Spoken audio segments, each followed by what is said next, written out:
Listo. Hoy creo que está todo. Hoy a la tarde y ayer a la noche estuve probando que esta vez, por favor, nada funcione mal.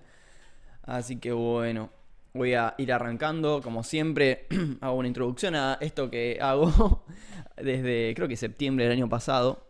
A ver qué me siente. Ahí va. Bueno, primero que nada, ¿qué tal? Por si es la primera vez que ven uno de mis vivos. Nada, básicamente desde el año pasado estoy haciendo una vez por mes charlas acerca de filosofía y psicoanálisis. El tema de hoy es hasta acá, la época de la imagen del mundo, de Martin Heidegger, ¿no? Siempre estas charlas las hago a fin de mes, con el fin de, bueno, popularizar quizás algunos textos que por lo general se quedan encerrados en la academia o textos que la verdad a mí me parece que vale la pena, ¿no? Cuestionarlos, y que nos sirven para pensar, ¿no? Un poco nuestras prácticas cotidianas y demás. Ese es un poco el, digamos, el sentido que le encuentro a este proyecto que estoy haciendo. Actualmente estoy abriendo un server de Discord, ¿no? Donde ahí más directamente se me puede charlar, ¿no? Directamente abriendo el micrófono y ahí ya se puede hacer un debate un poco más, digamos, inmediato si se quiere. También lo estoy transmitiendo por Instagram, ¿no? Así que desde ya, bueno, gracias por participar, si les interesa el tema. Si lo ven en diferido, lo mismo. Con que le puedan pegar una orejeada, una mirada, yo ya voy a estar más que bien. Por otro lado, también tengo una cuenta en lo que se llama Cafecito, por lo que si les parece interesante estos contenidos, si les parece interesante quizás la interpretación que le doy y quieren que siga haciendo más y de repente, bueno, quieren aportar al proyecto, está ahí el link. En mi Instagram tengo ahí un Linktree, lo que se llama Linktree, que ahí están todos mis enlaces, mis redes sociales, donde ahí pueden encontrar el cafecito, el Instagram, el canal de YouTube, ¿no? Esto lo voy a resubir después a YouTube. Este, Así que bueno, creo que con esa introducción estamos más que bien. Arranco. Había propuesto trabajar este texto a la época de la imagen del mundo, ¿no? De Heidegger.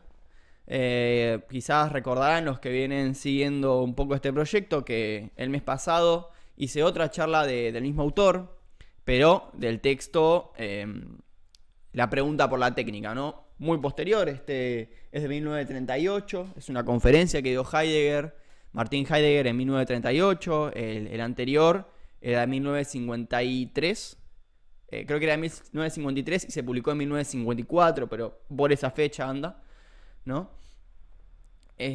Bueno, donde ahí un poco se planteaba qué pasa con la tecnología, ¿no? Si la tecnología era solamente un instrumento, un medio para un fin, ¿no? O si planteaba, había algo más, ¿no? Detrás de esa tecnología. Bueno, si les interesa el tema, está ahí un poco el video, ¿no? Donde desarrollo ese texto. Me parecía que era muy bueno articularlo con este tema, también por una cuestión personal me interesa tratar este tema. Como saben, o si no lo saben, se van a enterar ahora, yo estudio psicología y música, ¿no? Pero me voy a centrar en psicología, concretamente, ¿no? Hay un movimiento dentro de la psicología, o por lo menos dentro de la facultad de psicología, que dice que es la psicología basada en la evidencia, ¿no? Es una corriente dentro de la psicología que, a diferencia, por lo menos como ellos se postulan dentro de la psicología, a diferencia del psicoanálisis, dice que ellos están basados en el método científico, empírico, y por eso, digamos, son más válidos que el psicoanálisis, ¿no? Como sabrán, a mí he leído, por lo menos me interesa realmente leer el psicoanálisis, y sabrán que yo no, digamos, no me siento muy allegado a esa corriente. Y veo que está muy diseminada en la facultad, o por lo menos es lo que me impresiona, ¿no? Y me parece que un poco traer este texto, la época de la imagen del mundo, de Heidegger, alguien que no necesariamente se dedica, de hecho no es filósofo el tipo, me parece que es un buen texto para pensar, ¿no? Un poco cuál es el rol del cientificismo en las llamadas ciencias del espíritu, ¿no? Ya nos metemos un poco en el texto. Las ciencias del espíritu le llama Heidegger acá a las ciencias blandas, a las que no son exactas, ¿no? ciencias del espíritu, ¿no? Y también un poco para dar mi opinión al respecto, ¿sí? Aparte también van a ver que se van a abrir otras problemáticas, porque lo que señala la época de la imagen del mundo no es solamente una crítica a las ciencias o tratar de desglosar qué es la ciencia o qué es lo que hace que la ciencia moderna sea moderna y distinta al resto de las ciencias que hubo en el pasado. Concretamente va a analizar la episteme griega y la scientia medieval, ¿sí?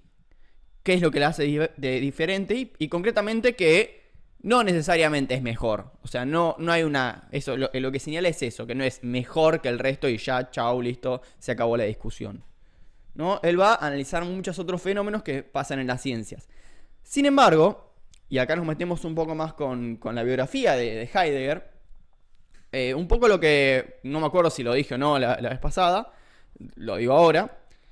Heidegger es un filósofo alemán, del filósofo más importante del siglo XX. De hecho, se dice que, digamos, hay dos grandes filósofos del siglo XX, que son Wittgenstein y Heidegger, ¿no?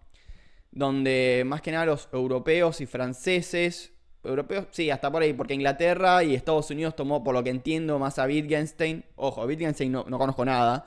Vi un par de videos de gente que lo explica para ver si puedo hacer una comparación con Heidegger. En cambio, Heidegger es como ineludible, ¿no? Es un filósofo que no importa lo que estudies después, más allá de filosofía, psicoanálisis, es ineludible este filósofo. O sea, siempre va a haber alguien que es imposible no citarlo, porque lo que dijo fue tan contundente, fue tan importante, lo tomaron tanto que o continúan con su filosofía. Creo que era Carpio, el manual de filosofía que digamos, es el que en general se recomienda, el manual de filosofía, qué sé yo, creo que era heideggeriano.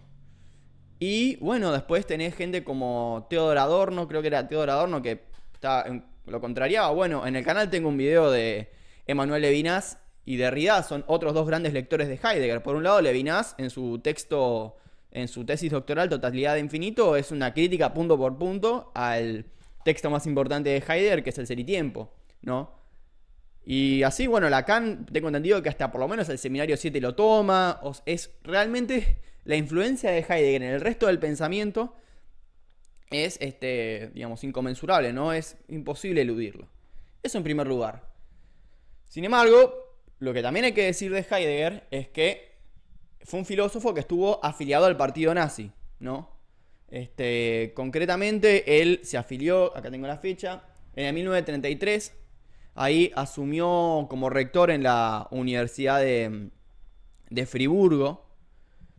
Al año siguiente, digamos, hay un discurso que se llama el discurso del rectorado, que se lo suele leer para ver qué onda Heidegger y el nazismo, ¿no? Y al siguiente año, en 1934, se bajó del cargo y no estaba tan de acuerdo con el proyecto nazi. Eso no lo hace menos responsable, ¿no? Porque después salieron los cuadernos negros y ahí ya no se podía eludir, digamos, pensar que Heidegger efectivamente no era una buena persona, para decirlo rápidamente. Sin embargo, lo que me parece importante es que, o sea, esta cuestión del nazismo, que esta crítica a la modernidad viene de alguien que es ultra conservador, eso en primer lugar, muy conservador, pero también hay una cuestión dentro de la filosofía de Heidegger que lo hace como que hace que necesariamente él critique la modernidad. La llamada pregunta por el ser, ¿no? Heidegger es conocido por volver a traer, o por lo menos es lo que dice, vuelve a traer a la filosofía lo que se llama la pregunta por el ser, ¿no? Pregunta por el ser. Mejor dicho, por el sentido del ser.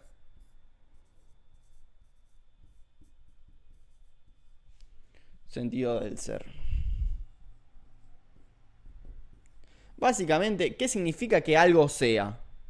¿No? Cuando yo digo que la mesa es marrón, ¿qué significa que sea marrón? ¿No? ¿Qué estoy queriendo decir de la mesa?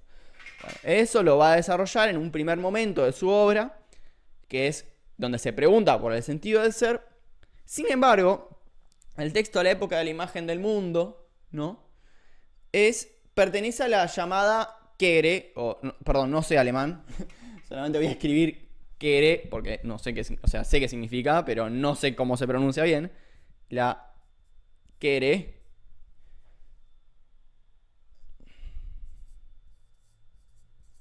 ¿Qué es el giro? ¿No? ¿Qué significa este giro heideggeriano?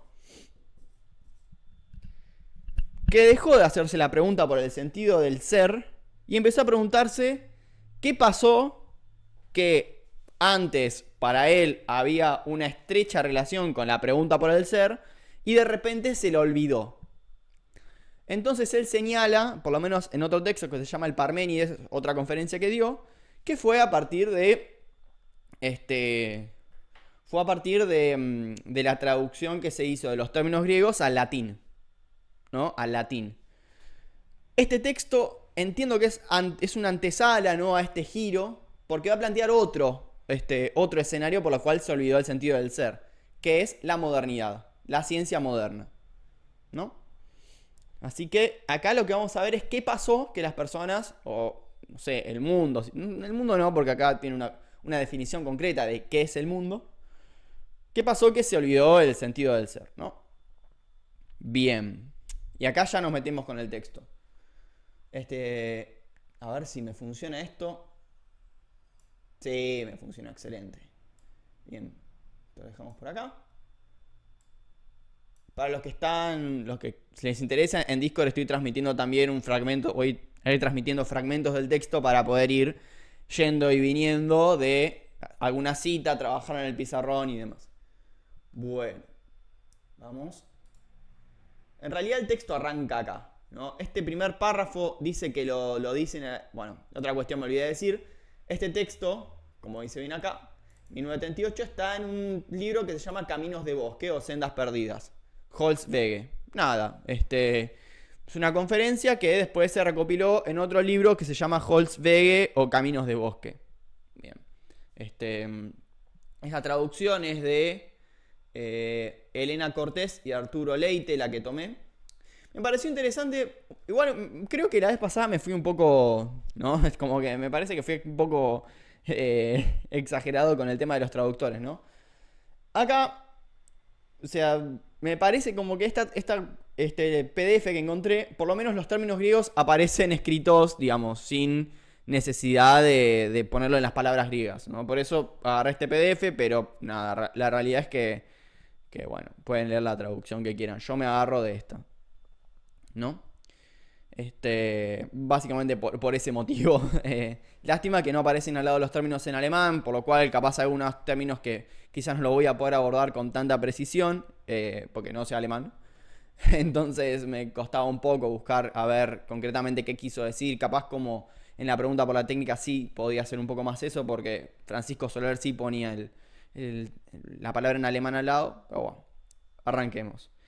Dice: en la metafísica se lleva a cabo, ¿sí?, la meditación sobre la esencia de lo ente, así como de una decisión sobre la esencia de la verdad. Leyendo este párrafo de acá.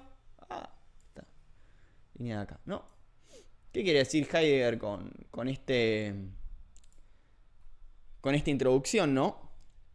Básicamente dice, bueno, vamos a ver, para ver qué es lo característico de la época moderna, de la edad moderna, ¿sí? Que él va a entender la época moderna a la contemporánea, a lo que pasó después de 1700, siglo XVIII, ¿no?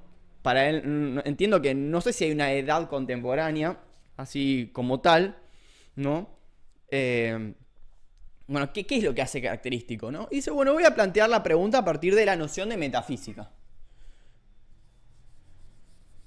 La noción de metafísica, dice, va a tener una pregunta, o sea, la metafísica va a señalar un tipo de pregunta por el ente, o sea, una concepción de lo ente y de la verdad, ¿no? Y eso marca una era. Saco un poco la captura de pantalla para escribirlo acá.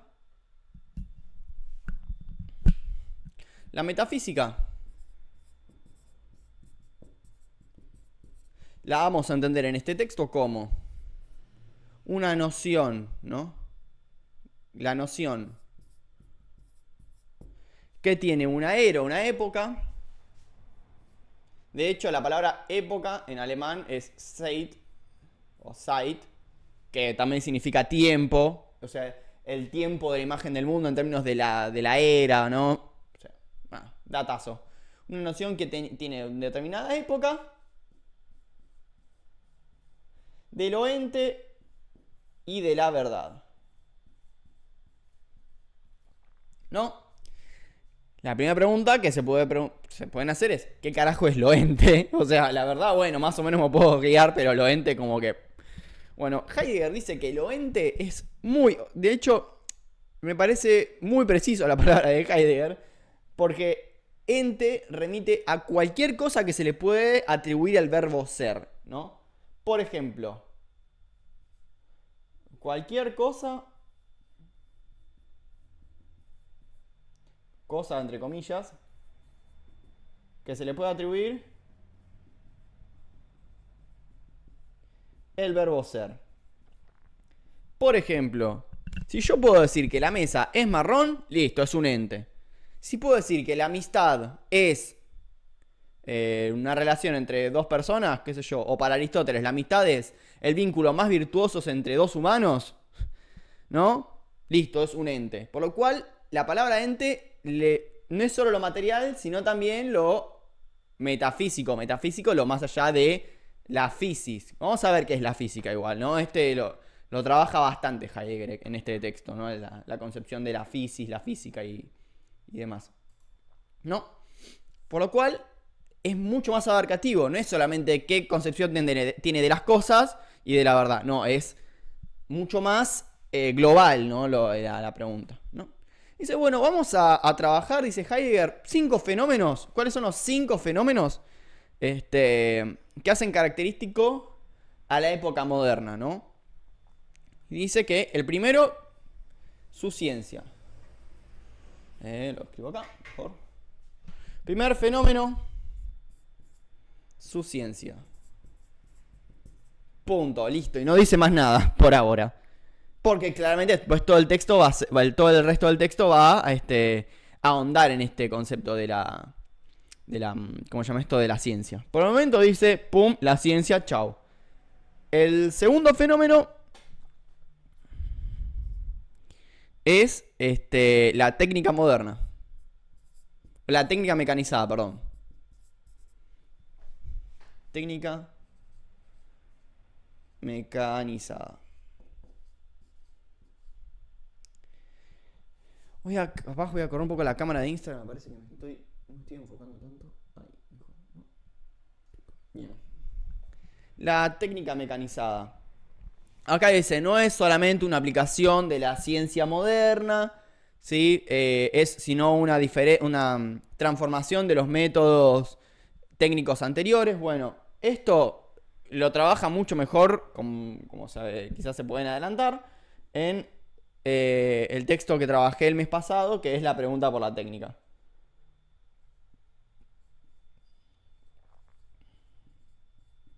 Acá lo habla en la pregunta por la técnica.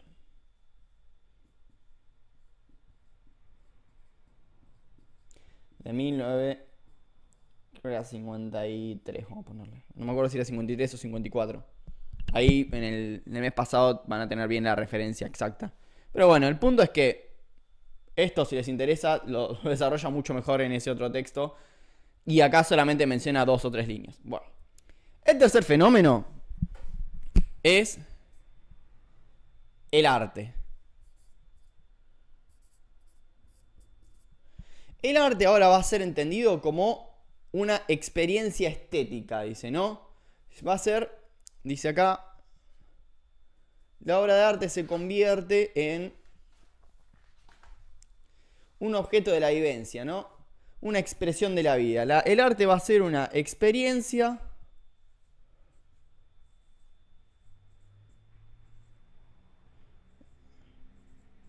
y una expresión.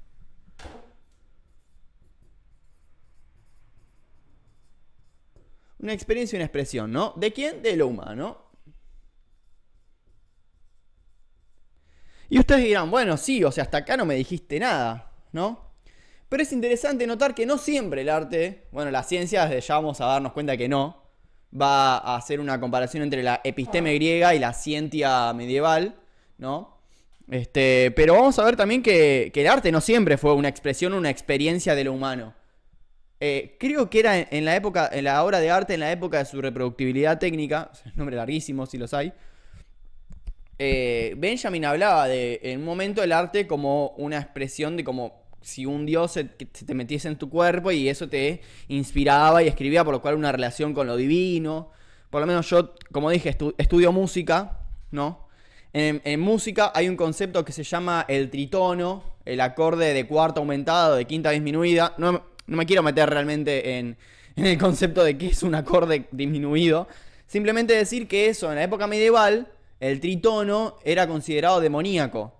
Y como era considerado demoníaco, no se tocaba ese acorde. Ahora, después, mucho más adelante, cuando, bueno, no sé exactamente cuándo se empezó a usar el acorde disminuido así realmente mucho más. Sé que Bach lo usaba, pero Rari era como medio un destacado ahí. Sin embargo, nada, quiero señalar esa relación, que antes había acordes que no podían ser tocados porque eran relacionados con el diablo, ¿no? Y no como una expresión, una experiencia humana. Por lo cual esto, dice, es algo que lo señala como moderno. Después hay un cuarto fenómeno, bueno, ahí ya no me alcanza el pizarrón. Un cuarto fenómeno, por acá metafísica, que es la cultura, ¿no? La cultura como la expresión, dice, de las mayores cualidades del hombre, o una cuestión así. Cultura.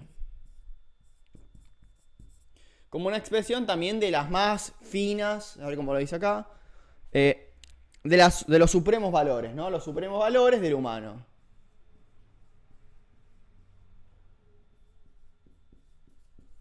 De lo humano.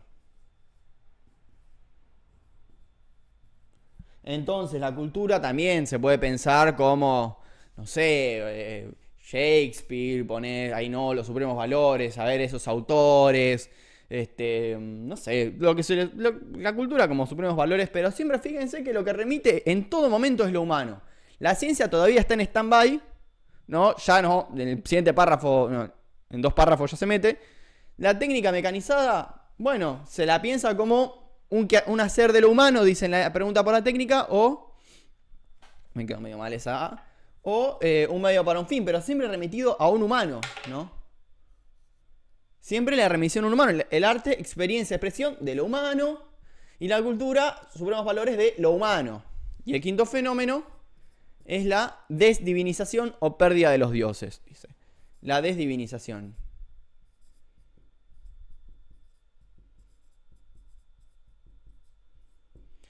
Que esto, dice, no es un ateísmo así en el sentido más burdo del término, no es simplemente un listo, chau, somos todos ateos porque la ciencia demostró que no existe Dios. O sea, no es eso, dice, sino que ahora la religión pasó a ser ya un punto de vista. Entonces tenés el punto de vista católico, el punto de vista budista, el punto de vista mormón, qué sé yo, etcétera. ¿Sí? Por lo cual esto hace que se cree una ambigüedad de qué onda con el Dios. Ahora está muy de moda la cuestión sobre las energías y los signos y demás. Bueno, me parece que es, no lo dice acá Heidegger, es una interpretación mía.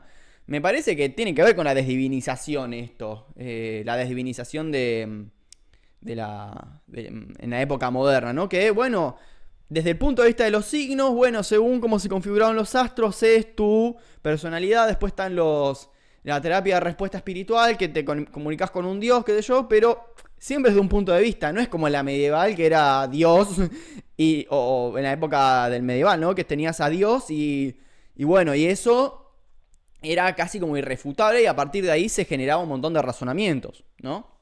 Ya vamos a meter con la ciencia medieval, ¿no? Por eso la señalo. Y dice, hay una frase acá Heidegger que me parece interesante, que es, cuando pasa esto, significa que los dioses han huido, ¿no? La pérdida de los dioses... ¿dónde estás? Sí, dice algo así, créame. No lo encuentro ahora. Acá está, sí. Cuando esto ocurre es que los dioses han huido, dice. Cuando esto ocurre es que los dioses han huido. Interesante eso, señalarlo. Una vez que parte de estos 5 fenómenos, dice, bueno, de estos 5 fenómenos me voy a centrar en uno. La ciencia moderna, ¿no? Dice, listo. Después hay en Caminos del Bosque, tiene una cuestión de un texto respecto al arte. Yo no lo leí, de hecho ni me acuerdo el título, pero cuando estuve revisando el texto ahí entero, vi que había un texto en relación al arte, después en relación a la poesía. Digo, por si a alguien le interesa ir al texto, al libro, a Caminos de Bosque o Sendas Perdidas, o Holzweg, o como quieran decirle. Ciencia moderna. Acá está, Stucky.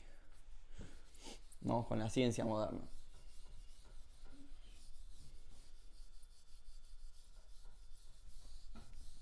Y a ver. Recuerden que, bueno, Heidegger se pregunta primero, arrancó preguntándose por la metafísica y dice, ¿qué concepción de lo ente y de la verdad tiene la modernidad? Bueno, ahora va a restringir la pregunta a la ciencia moderna.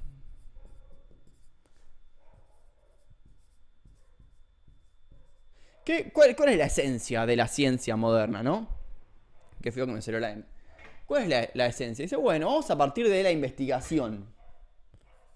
De la investigación, ¿no? Vamos a hablar de la investigación en ciencia moderna.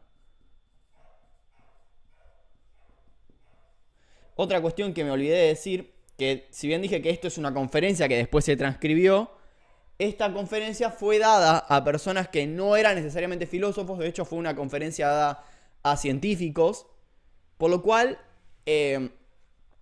lo que entiendo que propone Heidegger acá es, che, ojo, ustedes se están metiendo en este palo de la ciencia, vamos a hacerle un análisis crítico como para que no queden tan por lo menos es lo que a mí me parece, no sé qué pensaba Heidegger en 1938. Como bueno, no quedarse ahí tan atrapados en esta concepción de ciencia moderna, ¿no? La investigación, dice. Para antes de hablar de la investigación, vamos a ver qué se dice de la ciencia moderna. Primero, que es mejor, se la piensa como una cuestión de mejor. Es mejor, ¿no? ¿Mejor que qué? Que la episteme y la scientia. La episteme, se podrán dar cuenta que esto es griego. La concepción antigua, o creo que era antigua o clásica, no, antigua creo, griego. Y la scientia es medieval. Como recién esto lo va a definir mucho más adelante, yo ahora voy a dar un pantallazo de qué es la episteme y qué es la scientia, como para poder seguir los desarrollos de Heidegger y no hacer como hace siempre él, que primero agarra, es como que usa conceptos que después los desarrolla. Pero bueno, vamos a hablar un poco de qué es la episteme y qué es la scientia. La episteme, como todos conocemos, ¿viste? Tenemos a Sócrates, ¿no? Platón, ¿no? ¿Qué planteaban? Bueno, Sócrates planteaba la mayéutica, por ejemplo, tenemos acá la mayéutica.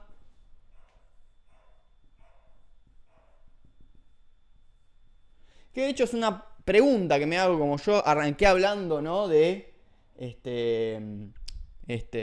la psicología basada en la evidencia. Por lo menos es lo que a mí personalmente más cercano tengo a este texto, ¿no? Pero bueno, plantean un punto que ellos tienen lo que se llama un método dentro de la terapia cognitiva de Beck, que es la mayéutica o diálogo socrático, ¿no?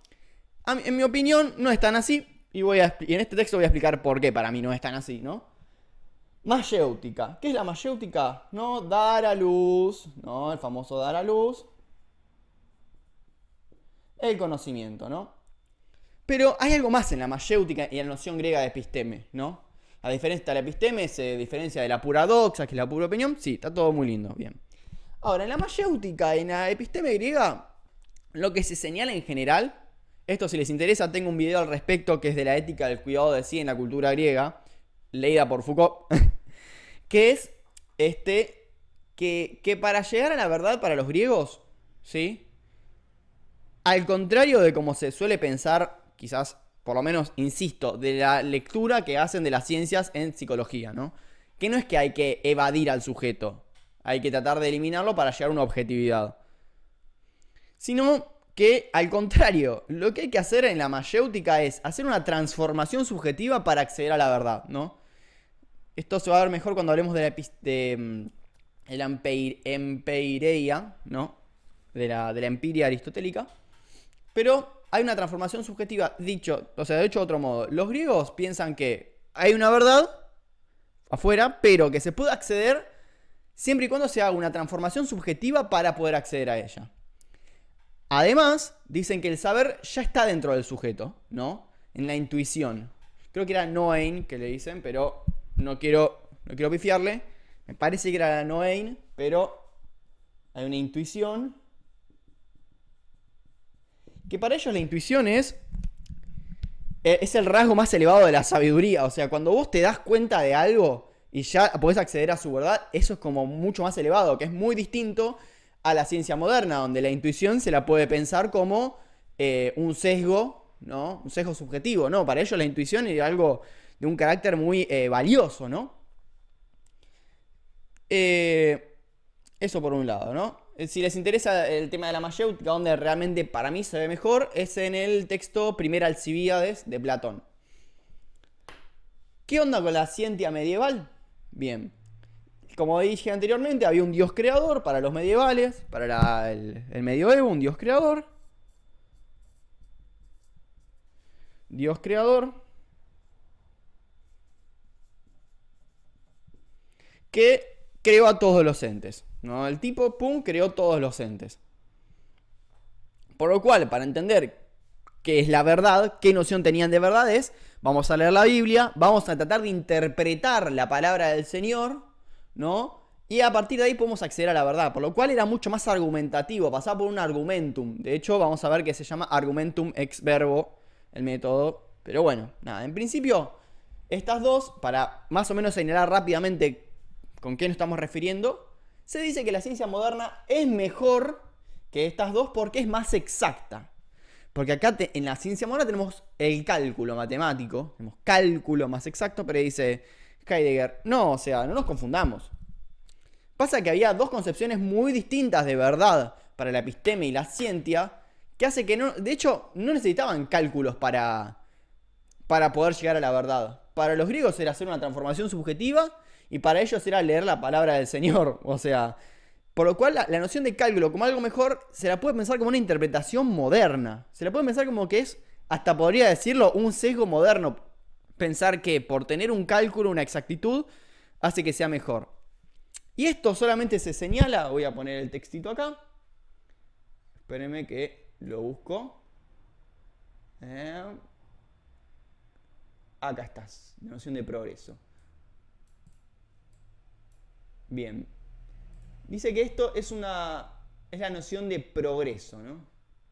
Acá lo puse en Discord en pantalla, ¿no? Dice, por eso si queremos llegar a captar la esencia de la ciencia moderna, debemos comenzar por librarnos de la costumbre de distinguir la ciencia moderna frente a la antigua, o sea, la antigua episteme. Bueno, no era clásica, era antigua al final. Mediante la antigua, por una cuestión de grado desde la perspectiva de progreso, ¿no? Vamos a ver que no es necesariamente un progreso. Hay una diferencia. Bueno, continúo un poco más, ¿no? Dice, ¿cuál es la esencia de la investigación? ¿Qué es la esencia de lo que hoy llamamos investigación? ¿No? Dijimos que la ciencia moderna se caracteriza por la investigación. Hablamos un poco de la ciencia y la episteme. Bueno, ¿qué es esta investigación? Se pregunta, ¿no? ¿Qué significa investigar para la ciencia moderna? ¿No? Y preguntarnos si existía un tipo de investigación, así como la ciencia moderna, en la episteme y la ciencia medieval. Y acá dice, lo que caracteriza la investigación es nada más y nada menos que lo que él llama proceder anticipador.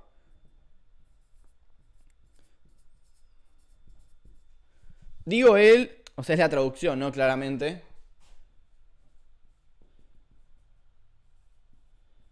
Me parece, o sea, por lo que estuve intentando dilucidar, ¿no? O sea, la palabra en alemán es Vorgehen. Gehen es ir y for es como por delante. Sería algo así como proceder anticipador. ¿Qué significa este proceder anticipador? Que acá lo dice. Consiste en el propio conocer como proceder anticipador. Yo lo estoy mostrando, insisto, en Discord. Perdón, gente de Instagram que quizás no lo puede ver. Se instala en el ámbito del ente, en el trozo de la historia, bla. ¿Qué es este proceder anticipador? ¿No? Lo que dije anteriormente. Es básicamente conocer por anticipado lo que vas a estudiar. Conocer por anticipado. Conocer por anticipado.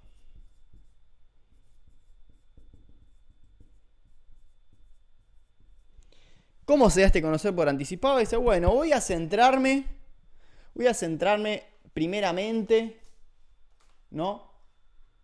En la llamada, ya, sacar esto acá, lo que investigo acá, centrarme en la llamada física matemática, ¿no? Porque de ahí se parten los conceptos de la física, la física atómica, bueno, después la biología, parten de lo que se llama la física matemática, ¿no? Va a analizar el proceder anticipador en la llamada física matemática, ¿no? Matemática.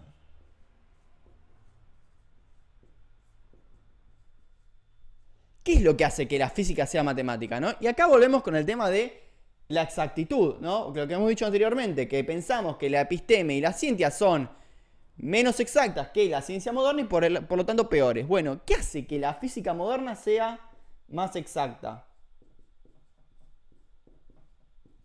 La matemática, ¿no? Pero ojo, dice Heidegger, es un uso específico de la matemática lo que hace que la física matemática sea matemáticas, ¿no? Y dirán, bueno, loco, o sea, en el secundario, siempre que hablamos de la matemática acá, es la que vimos todos en el secundario, la que conocemos, así, de rectas y cosas, geometría, no se mete en matemáticas del caos y toda esa cosa que vino muy posterior, ¿no? Habla acá de la física newtoniana, ¿no? De esa primerísima física. Física matemática. ¿No? Dirán, bueno, pero en el secundario, cuando veía matemática, lo que primero se me imagino son los números, cuentita, derivada, integral, los sumos, qué sé yo. Y me parece coherente, ¿no? Que cuando vi física en el secundario tenía que hacer cuentas. O sea, cuando tenía que calcular digamos, a qué dirección va un tren y en qué momento del tiempo, del espacio, usaba matemática. Para Heidegger dice, no, vamos a ver cuál es realmente la esencia de las matemáticas, o mejor dicho, cómo los griegos concebían a la matemática, ¿no? Y acá va a introducir el concepto de los matématas. Dice, en realidad, ta matémata.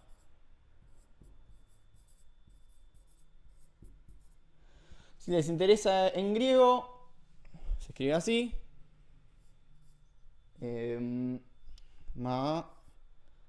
Esta B corta es media. Matémata.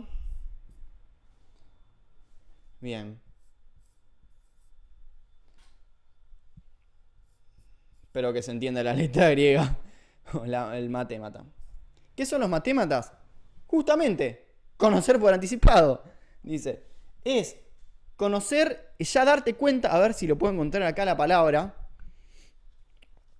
concreta de cómo es que lo dice. Significa aquello que el hombre ya conoce por adelantado, ¿no? Ya conocer por adelantado.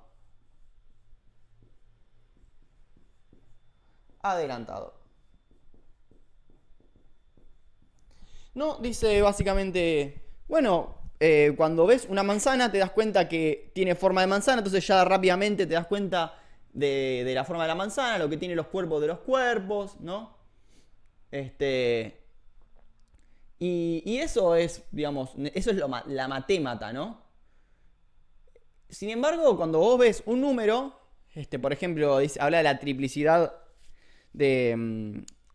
cuando la triplicidad, por ejemplo, cuando ves 3 manzanas, vos ya te das cuenta que hay una triplicidad ahí en juego, ¿no?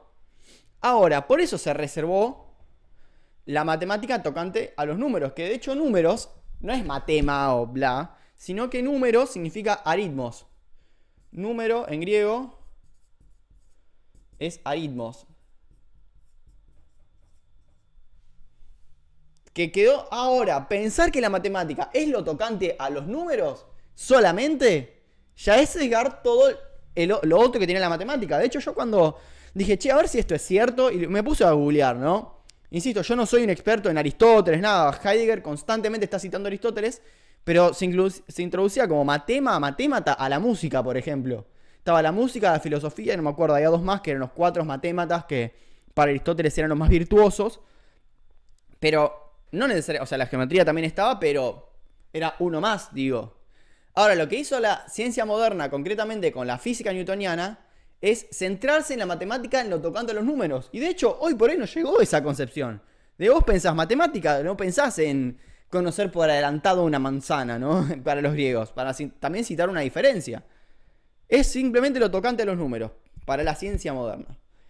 ¿Qué es lo que produce esto? Bueno, vamos a Newton.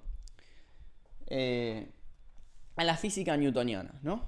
No voy a borrar nada, mejor lo dejo así. Dice que la física en la modernidad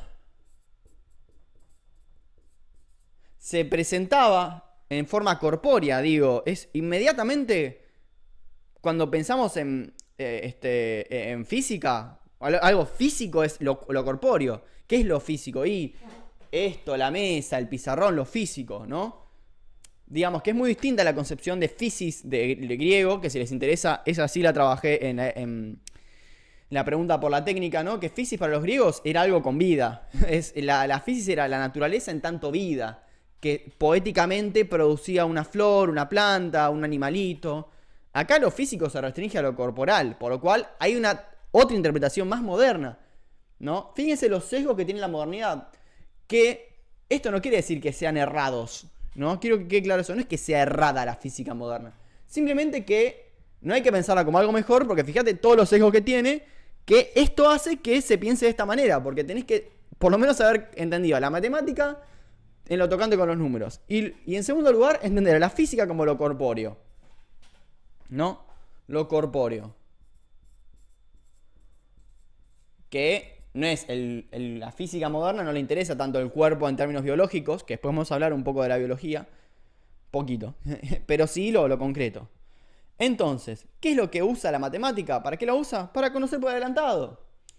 Vos tenés una cuenta que te dice, no es necesario que yo agarre un tren en movimiento y lo haga chocar contra otro que viene a 100 kilómetros por hora, no es necesario que pase concretamente, porque la física matemática me habilita a usar un tipo de matemática que me puede hacer conocer por adelantado a qué velocidad va el tren o en qué momento va a chocar y demás, ¿no? El típico ejemplo de si yo tengo un tren que va a una velocidad de tanto por hora, y una fuerza, bla. ¿Qué significa todo esto? Que hace de la física, ¿no? Hace como algo muy totalizante. Se pierde la noción de vida en principio, se pierde la noción de vida en los griegos.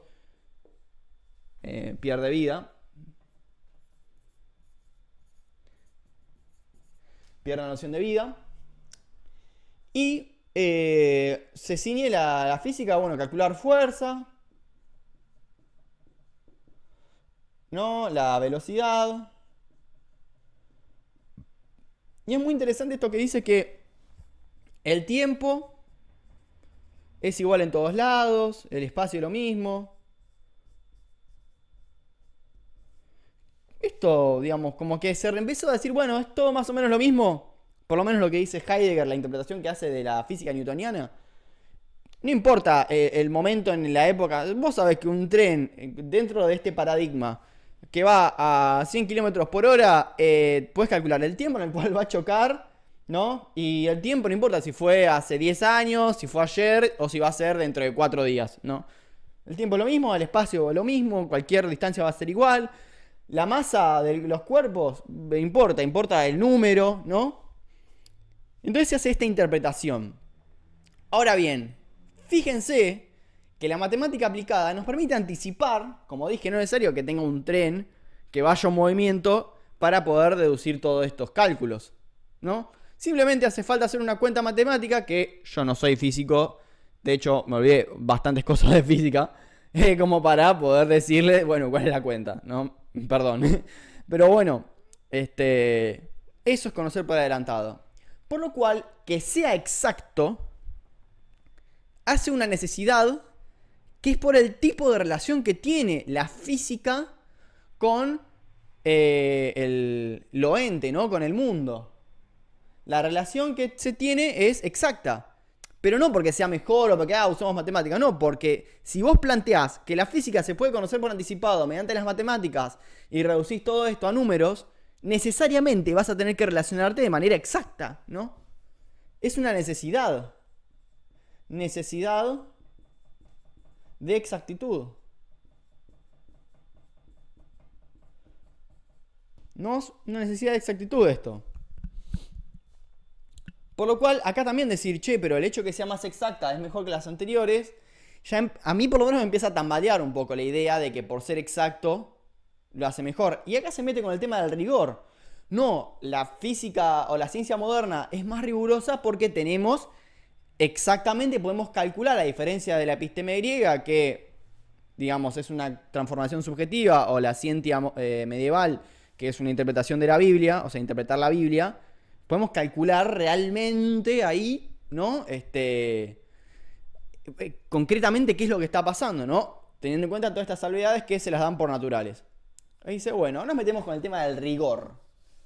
¿Cómo se concibe de esta manera a la física matemática?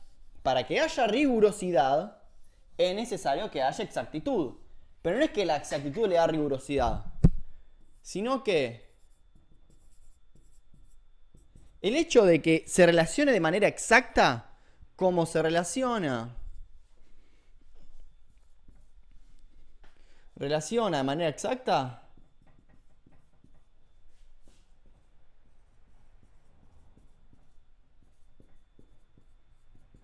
¿no?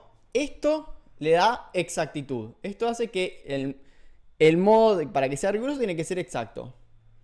Rigor igual exactitud. ¿No? Siempre y cuando nos demos cuenta que perdimos la dimensión de la vida, que la tenían los griegos, todos los movimientos valen igual, ¿no? Siempre para la física newtoniana. Porque después viene la física cuántica, que ahí un poco patea el tablero. No se mete Heidegger con esto, por lo menos en este texto, ¿no? Va a la primera. Ahora dice, el rigor, que es un poco lo que plantea en el RIR, ¿no? Que un experimento sea exacto, ¿lo hace riguroso? Y dice, no, o sea, esto solamente se puede aplicar a la física matemática. Que yo también introduzco como pregunta, che, pero fíjate todo lo que tuviste que hacer para hacer que la exactitud se ciña al rigor, ¿no? Porque después tenemos a las denominadas ciencias del espíritu, ¿no? Donde tenemos esto, creo que es en la página 5, en la página 4, esto me interesa. Acá, ahí yo lo pongo en el Discord para que se vea, ¿no? El párrafo que quiero tomar. Igual lo voy a leer, ¿no? Dice, por el contrario, acá estás. Por el contrario, todas las ciencias del espíritu, e incluso todas las ciencias que estudian lo vivo, ¿no? Tienen que ser necesariamente inexactas. Ahora, vamos a ver el rigor en ciencias del espíritu.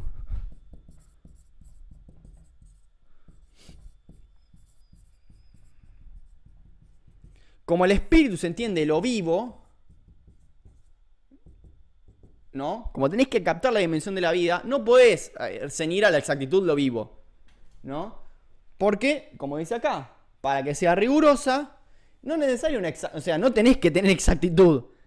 Porque, y acá vuelvo a traer mi recuerdo del CBC en los niveles de organización de la materia, cuando se pasa de la macromolécula a la célula, hay un factor emergente que es la vida. ¿Y cómo pasó la vida? ¿Qué sé yo? Pero la biología, como también es una decantación de la física, física matemática, ¿no? Esto lo dice Politzer. Dice, pero ahí se pierde la dimensión de lo vivo cuando se pasa de la física matemática a la biología. Y se entiende al cuerpo como aparatos, como sistemas, ¿no? Y se pierde la novedad que trae la vida, ¿no? Dice, en realidad, no acá, ¿dónde estás? La inexactitud en las ciencias históricas del espíritu no es ningún defecto, sino únicamente un modo de satisfacer una exigencia esencial para este tipo de investigación, ¿no? En realidad, el proyecto y el modo de asegurar el sector, bueno, esto no. Quiero señalar donde dice que se puede hacer, digamos, se puede estudiar con exactitud, ¿no? Las ciencias del espíritu, pero perdés lo vivo si lo haces con exactitud. Por lo cual, volviendo a mi pregunta inicial sobre la psicología, si pensamos que psique, que es algo que en la carrera brilla por su ausencia, ¿no? Trabajar el concepto de psique, no digo que sea necesario, sino me parece, qué sé yo, necesario, me parece muy interesante que haga una pregunta. Psique en griego refiere a algo así como alma, ¿no? Entonces, psicología, pensando desde esta rigurosidad, ¿no? Es riguroso hacer cálculos estadísticos, baremos y demás para capturarlo vivo, ¿no? Si pensamos que psique, espíritu, alma, digamos, ¿hasta qué punto estamos siendo rigurosos si pensamos que un estudio empírico o un estudio riguroso en psicología es aquel que tiene validez empírica en términos estadísticos exactos? Abro la pregunta, simplemente, ¿no? Insisto, como yo no estoy muy metido en este tema, puedo pifiarle, pero eso es más una pregunta, una inquietud mía, para aquellas personas que sí se dedican a esto, y bueno, a ver qué opinan, ¿no? Más que nada es esto. Por lo cual, mi postura es más heideggeriana en términos de, bueno, para mí, por ese lado, digamos, no sé si hasta qué punto es riguroso para la psicología y para todas aquellas ciencias del espíritu. Acá menciona la historia, ¿no? La historia, y sí, no es, porque después habla de la arqueología, es necesario que no sea exacto, ¿no? Lo saco para que se pueda ver. Bien. Eso hasta ahora. Continuamos entonces. Dice, bueno, vamos a hablar del proyecto de investigación. ¿Dónde se da toda esta rigurosidad? Qué sé yo, en el proyecto de investigación. Vamos a hablar del proyecto. ¿Qué es un proyecto de investigación? ¿No? Borramos así que hasta ahora tenemos proceder anticipador, la ciencia es su investigación. La investigación se compone por un método. El método todavía no lo vimos, perdón. Es muy interesante lo que dice el método. Bien, vamos ahora con el proyecto. ¿Qué es el proyecto de investigación, no? Como es de un proceder anticipador, agarro pañuelito. Como parte de un proyecto, de un proceder anticipador, algo habrá que anticipar en este proyecto, ¿no? Y propone que hay que fijar la variabilidad, ¿no? O sea, una palabra como fijar la variabilidad. ¿Qué es esto? O por lo menos qué es lo que interpreto, porque no lo dice así tan directamente. Fijar variabilidad. Fijar variabilidad.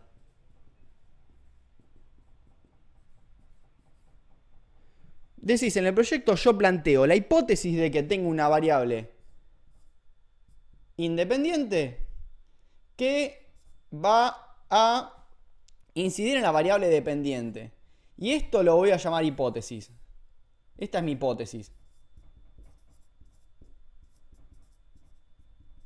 Por lo cual, ¿no? Yo tengo este marcador y lo tiro al piso. Mi hipótesis es que la variable dependiente va a ser el marcador y la variable independiente la gravedad. Por lo cual, la gravedad, si yo suelto el marcador, va a incidir en el marcador, ¿no? En la distancia del marcador.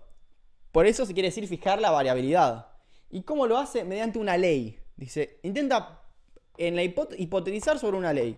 Dice, hipótesis sobre ley.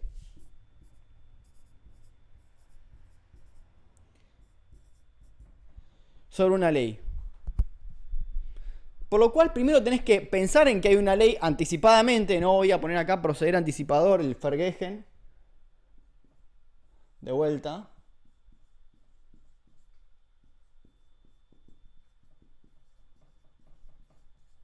El proceder anticipador, vos anticipadamente planteás una hipótesis que la vas a sustentar como potencial ley y después de eso, bueno, haces el experimento, ¿no? Lo que viene es el experimento. Por eso, insisto, hay que buscar validez empírica, a ver qué es este experimento, ¿no? Va esto donde se realiza en el experimento, bien. Ahora bien, experimento. ¿Qué es el experimento? Dice, vamos a hablar primero de qué es la empireía, creo que es. Empeiría, perdón. Es la empiria. Empeiría. ¿Es lo mismo el experimentum que la empeiría? Esa palabra. Bueno, ¿qué es la experiencia, no? Vamos a decirlo rápido. ¿Qué es la experiencia? Bueno, vamos a ver a Aristóteles. Como yo dije, Heidegger es un gran lector de Aristóteles. Cada 3 palabras dice, lo nombra Aristóteles, ¿no? Dice, el primero que se dio cuenta. Dice, a ver, en verdad, fue Aristóteles el primero que comprendió lo que significa experiencia, o sea, empeiría, ¿no? Esto es la observación de las cosas en sí mismas, ¿no? Ir a las cosas mismas. El proyecto lo borro para tener un poquito más de espacio y explicar la empeiría, ¿no? Vamos a la empeiría.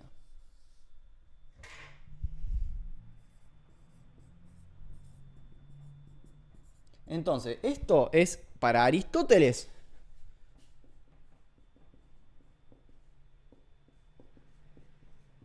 Ir a las cosas mismas.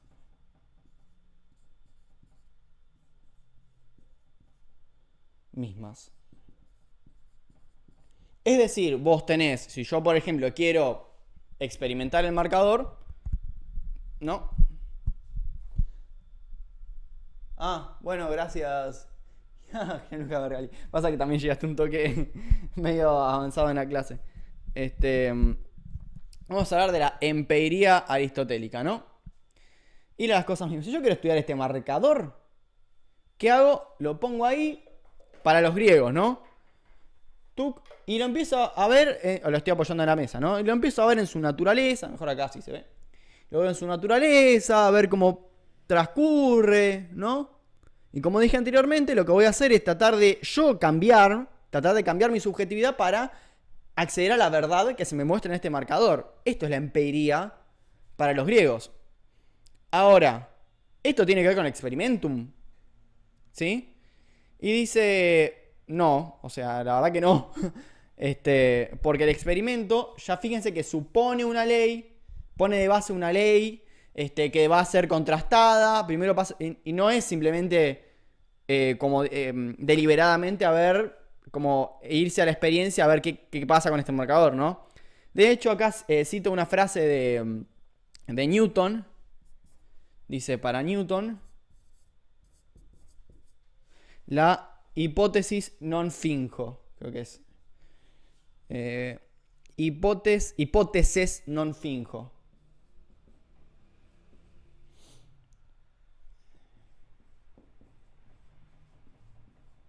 Non finjo. Si congera. Hipótesis non finjo. ¿Qué significa? Que yo no hago una hipótesis de manera deliberada. Como digo, procedo anticipadamente y hago una hipótesis. En cambio, la empeiría, por lo que entiendo que dice Heidegger de Aristóteles, es simplemente no esperar nada del marcador y ver qué pasa, ¿no? Y yo transformarme para poder capturar la esencia del marcador. Es una cosa así. Ahora, mucha gente dice, y me encontré con gente que dice esto. Yo la verdad no conozco nada de este muchacho que se llama Roger Bacon. Parece una ave larga. Roger Bacon. ¿Qué dice Roger Bacon? Que, dicho sea de paso, para que vean de qué año estamos hablando cuando estoy hablando de Roger Bacon. Lo tengo acá el año. Estuvo vivo entre 1220 hasta el 1292. Claramente este muchacho vivió en la época más dura de la época medieval, ¿no? Y dicen que en general Colón claramente ni existía, ni era, no sé si era un proyecto, nada, ni siquiera, no existía ni nada, cero. Digamos, era un momento muy anterior a la historia, pero dicen que, para Heidegger, yo insisto, no conozco a Roger Bacon, que es el antecedente del experimento, como lo entendemos hoy. Sin embargo, dice, no, esto es completamente errado. Si pensamos la modernidad, bueno, acá también lo va a decir así, es a partir del siglo XVIII, el siglo de las luces. Su antecedente es el sujeto cartesiano, algo vamos a decir de eso, que va a serlo rápido, 1600. Faltábamos 400 años, muchachos, para que nazca Descartes, primero. Por lo cual, la noción de experimento dice que es mucho más aristotélica, es ir a las cosas mismas. Acá sí se pone a hablar de la ciencia, porque claramente él está así atravesado por la ciencia medieval. No, es la época de la ciencia medieval, de interpretar los textos. Y acá dice que en este momento la ciencia medieval, como dije que era interpretar la palabra del Señor en la Biblia, se la decía como argumentum ex verbo. Entiendo, porque también es una terminología jurídica. Capaz alguien que sí estudia abogacía o derecho, mejor dicho, puede dar cuenta mejor qué significa esto. Yo lo que interpreto es que se argumenta oralmente, es un argumento a ver de interpretar qué quiso decir el Señor ahí y entender cuáles son las máximas, lo que hay que obedecer y demás, ¿no? Y sin embargo, él lo que propone es el argumentum ex re, que significa argumentar a partir de la empiría. Ay, me da un quilombo con esa palabra. Con la empiría, ¿no? No habla de un experimento como pensar una ley y demás. O sea, qué sé yo. Esto lo sitúo, ¿no? Por si alguien de repente, que me ha pasado de contarme gente que cita a Roger Bacon, ¿no? Como para hablar de la ciencia moderna. Fíjense que es muy anterior. No digo que no haya influido, e insisto, yo no leí nada de este muchacho, como para poder dar cuenta un poco mejor, pero sí señalar que, valga la redundancia, Heidegger señala que, me parece que no es por ahí porque es mucho más aristotélico que moderno. ¿Sí? Hasta ahí. Dice ahora, el moderno experimento se realiza en la naturaleza, no toma como ente la naturaleza. ¿Sí? Dice, y vamos a ver qué onda con la historia, ¿no? Se pregunta, bueno, también está la historia, porque se pregunta por el concepto de historia, a ver cómo se desarrolla esto. Yo la verdad que el concepto de historia no lo puedo dar cuenta tanto, o sea, en términos de que no sé hasta qué punto esto que dice Heidegger tiene validez hoy por hoy, ¿no? Yo solamente lo voy a señalar, ¿no? A ver qué onda con la investigación histórica, ¿no? Porque dice, bueno, no, claramente la historia no necesariamente necesita de exactitud, ya lo dijo anteriormente, porque pierde rigurosidad, tampoco importa mucho, o sea, en algún punto sí, yo creo, que importa la exactitud de los hechos, pero lo que dice de la historia, así a decirlo rápidamente, ¿qué dice de la historia? Que busca lo constante en el pasado, busca lo constante en el pasado. Entonces se sirve de archivos históricos que lo validan. O sea, esto es muy importante. Me acordé de algo que decía anteriormente, que es una cuestión del proceder anticipador, la validación, ¿no? Lo voy a ejemplificar con la historia. Lo que dice Heidegger que hace la historia es, busca archivos y conceptualiza una época del pasado, siempre situado desde el presente hacia el pasado, ¿no? Esta concepción, por lo menos Heidegger la señala como moderna, desde el presente hacia el pasado. Y dice que se tiene una concepción del pasado que se compara con el presente y con otras épocas, y los archivos van validando esta concepción, por lo cual decís, bueno, este archivo es de 1500 y se puede ver la influencia de, no sé, de cómo que se empieza a ver la llegada de Colón a América, porque en el 1500 esta cuestión hace referencia a bla bla bla, qué sé yo, ¿no? Y dice que fundamenta algo desconocido. Voy a buscar esa parte. A ver si lo dice por acá. ¿Dónde era exactamente? Bueno. Dice que fundamenta algo desconocido por algo conocido y viceversa. En la página 4 está. ¿No? El método por el que un sector de objetos llega a la presentación tiene carácter de una clarificación. Bueno, esto realmente es como un poco... No entendí realmente qué quiere decir con clarificación. Me parece que acá está lo importante, ¿no? Lo desconocido por lo conocido y bla, bla. Acá. Dice, el método por el que un sector de objetos llega a la presentación tiene carácter de una clarificación a partir de lo claro, de una aclaración. O sea, de lo claro, una aclaración. Papu, habla bien, por favor. Esta aclaración tiene dos lados. Fundamenta algo desconocido por medio de lo conocido y al mismo tiempo garantiza lo conocido por medio de lo desconocido.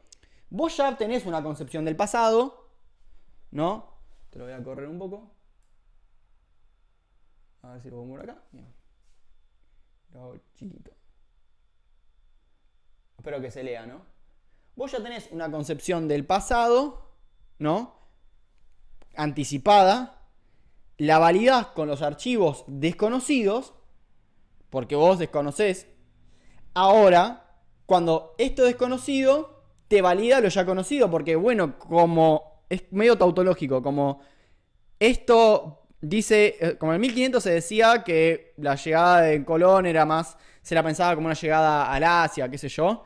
Bueno, y estos archivos lo demuestran, entonces esto que desconocía que eran los archivos, me valida lo que ya pensaba de Colón y lo que pensaba de Colón me valida los archivos. Es como, es medio voltero, pero espero que se haya entendido. Nada, me parecía interesante señalar eso, ¿no? Y ahora dice, esto me parece, acá sí, perdón, esperamos como una hora para que llegue la parte, por lo menos mi parte más favorita de este texto, que es cuando dice, si la ciencia puede hacer todo este movimiento, es gracias a que tiene forma de empresa, ¿no? Tiene forma de empresa.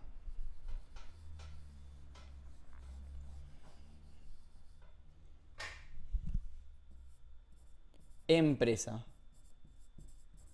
En alemán le dice, ya les digo, Betrieb.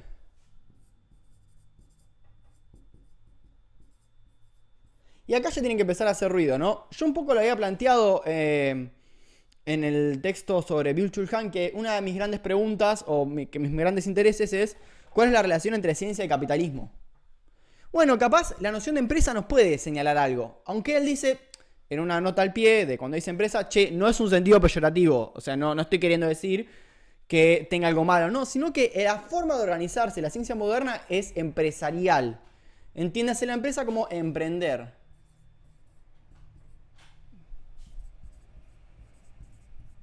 Dice que la empresa en la ciencia no es solamente que se rige en instituciones.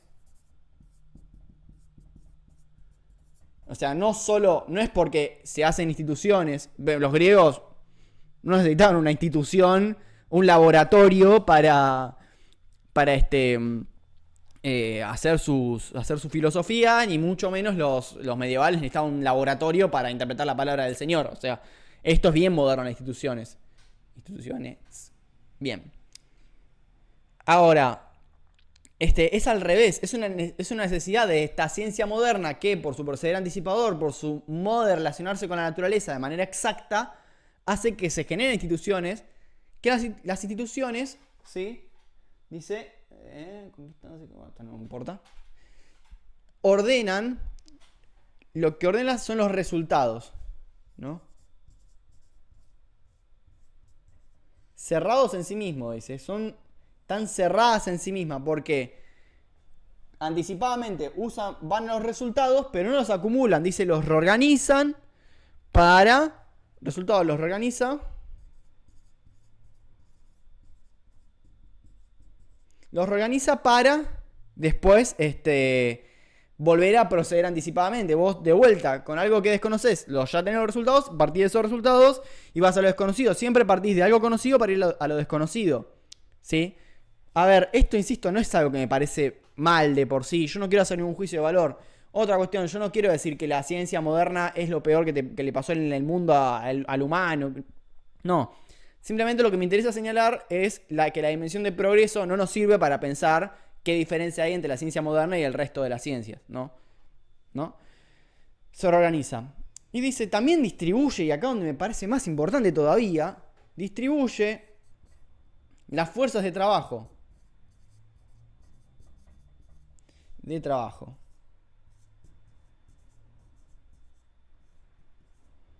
Fuerzas de trabajo. Que son los investigadores. Que ya no son los sabios de antaño, ¿no? Investigadores.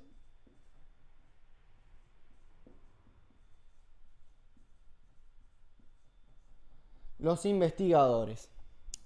Y acá sí es un párrafo que para mí es muy, pero muy interesante señalar, ya que como partí casi de la premisa de me interesa analogar esto a los llamados ciencias basadas en la evidencia y bla bla bla, que por lo menos circundan en psicología, igual les puede llegar a interesar a otras personas que se dediquen a la ciencia, ¿no?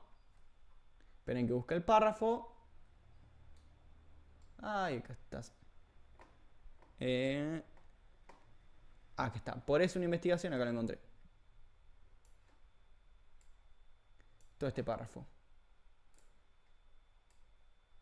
Ahí está.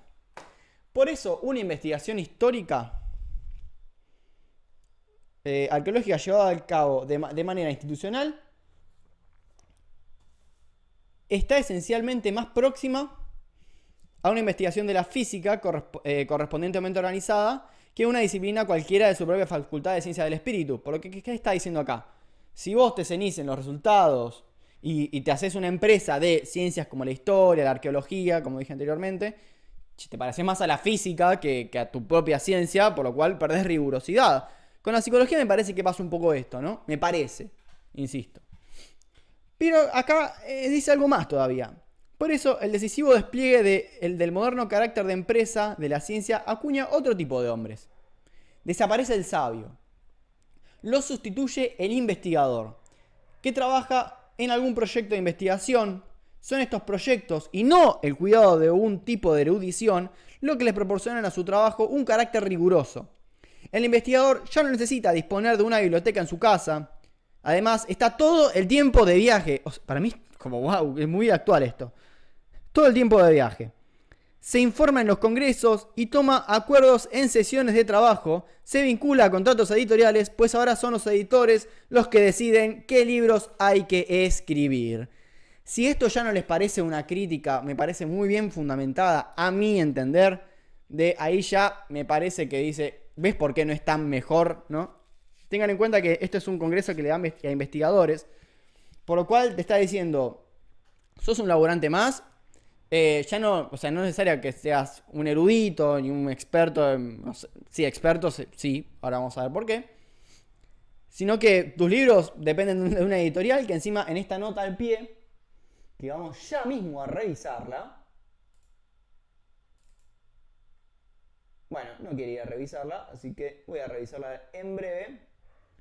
Se pone a decir que las editoriales también usan un proceder anticipador. Esto lo trabajé un poco, no tan exactamente, en el texto, cuando trabajé el texto de Adorno y Horkheimer. Está ahí el...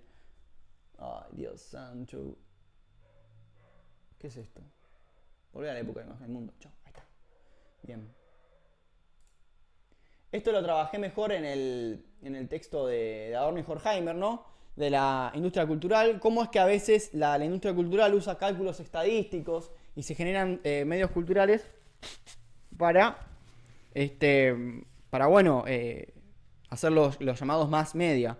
Acá también dice que las editoriales usan un proceder anticipador para también anticipar qué es lo que quieren leer los lectores y hasta en algún punto decir qué es lo que se tiene que leer. O sea, también el rubro del investigador depende más de un editor, por así decirlo, no sé si en esos términos. Me interesa también problematizar, ¿no? Y pinchar un poco ahí, que de un cuidado de erudición, por lo cual ya no es que hay la comunidad científica, a ver qué opina, no, o sea, es una editorial la que decide qué publicar y qué no.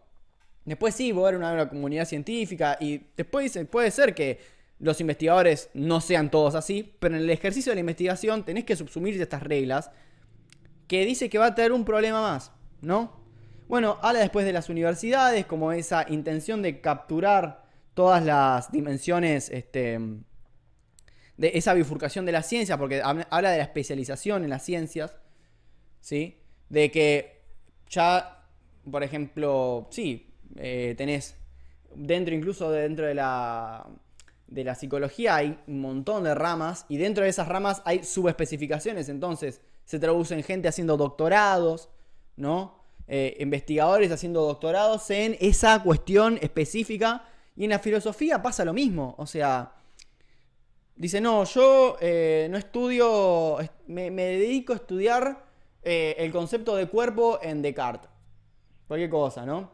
No me pregunte otra cosa, yo sé de cuerpo en Descartes.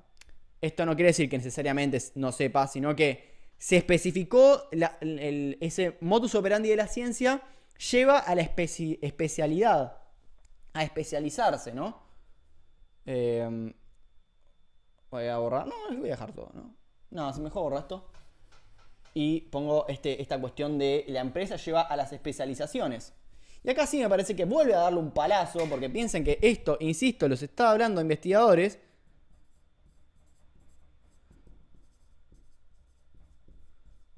La especialización.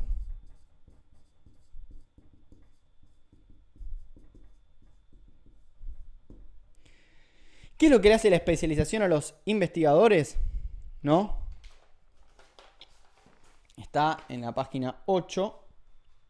Ya mismo, rápidamente voy a buscar la página 8.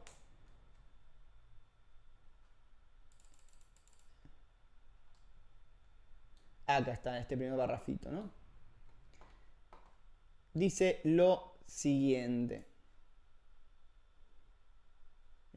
Aquí estás. Bueno, centros e institutos de investigación especializados y de modo más irresistible alcanzarán ciencia, bla, eso no importa mucho. Pero cuanto más serio y de modo más incondicionado procedan las ciencias y los investigadores con la figura de su esencia, o sea, mientras más se especialicen, de modo tanto más evidente e inmediato se pondrán los mismos al servicio de la utilidad general, se hacen más útiles, los investigadores se hacen útiles mientras más se especialicen, y mientras que también se verán tantos obligados a retirarse sin reservas al público anonimato que acompaña todo trabajo útil para la generalidad. Flaco, de hecho, en un punto dice, el investigador es un técnico más, o sea, es un labor de un técnico, ¿viste? No tenéis que cuidar ninguna erudición, ¿no? Y es una pregunta que yo me hago y también la he consultado con otros compañeros que no son compañeros realmente porque estudian otras carreras. Che, ¿por qué no surgió un filósofo así como en el 50 que tenía, o no, mejor pensadores, en el 50 en el estructuralismo francés, por ejemplo, tenías a Lacan, bueno, Lacan es hasta por ahí más estructuralista, pero bueno, Lacan, tenés a Foucault, otro medio estructural, bueno, Althusser, Lévi-Strauss, Merleau-Ponty, ¿no? Un montón de gente, ¿viste? Yo cuando leía un texto de Althusser que se llama El porvenir es largo, es entre mil comillas, una autobiografía, en realidad él no la plantea como autobiografía, pero para decirlo rápido, pongamos que sí. Dice, bueno, yo cuando me recibí de la universidad y empieza ahí como todo un capítulo de hasta qué punto. Dice, no, porque yo fui y le hablé a Koyev y le dije, fui el primero que medio como Charlie García, fui el primero que le dijo a Koyev, no, vos estás totalmente equivocado. Y después discutí con Lacan y le dije a Lacan, che, vení acá, y Merleau-Ponty me dijo esto y fui a tomar unos mates con Foucault. Y ahora no sé si pasa eso. Me pregunto, ¿es por esta cuestión de la especialización que ahora, digamos, se ve mucho más exacerbada, especializarse, ¿no? Y quedarse en ese círculo de erudición? No sé, pregunto, ¿no? Que este modus operandi de la ciencia lleva a esta especialización y al puro anonimato, si te dejas llevar por el cientificismo. ¿Será que ahora está mucho más puesto el cientificismo que se reserva a los investigadores al puro anonimato? Voy a escribirlo. Anonimato.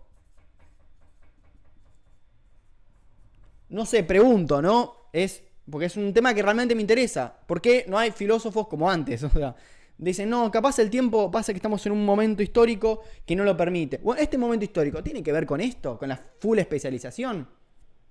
Podría hablar mucho más de esto, pero quiero avanzar más con el texto para ya ir, digamos, a lo que nos importa, que no dije absolutamente nada de qué es la imagen del mundo, ¿no?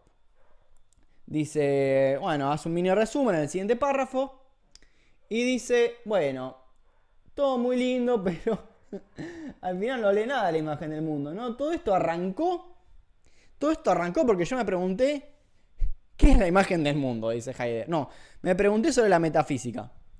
¿Qué concepción de lo ente y qué concepción de verdad tiene la época moderna? ¿No?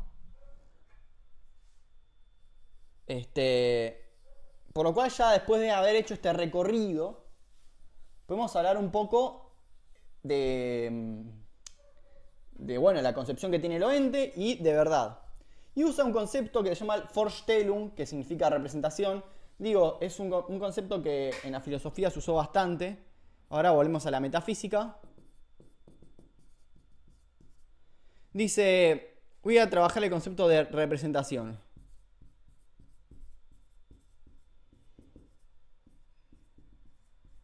Que es Vorstellung.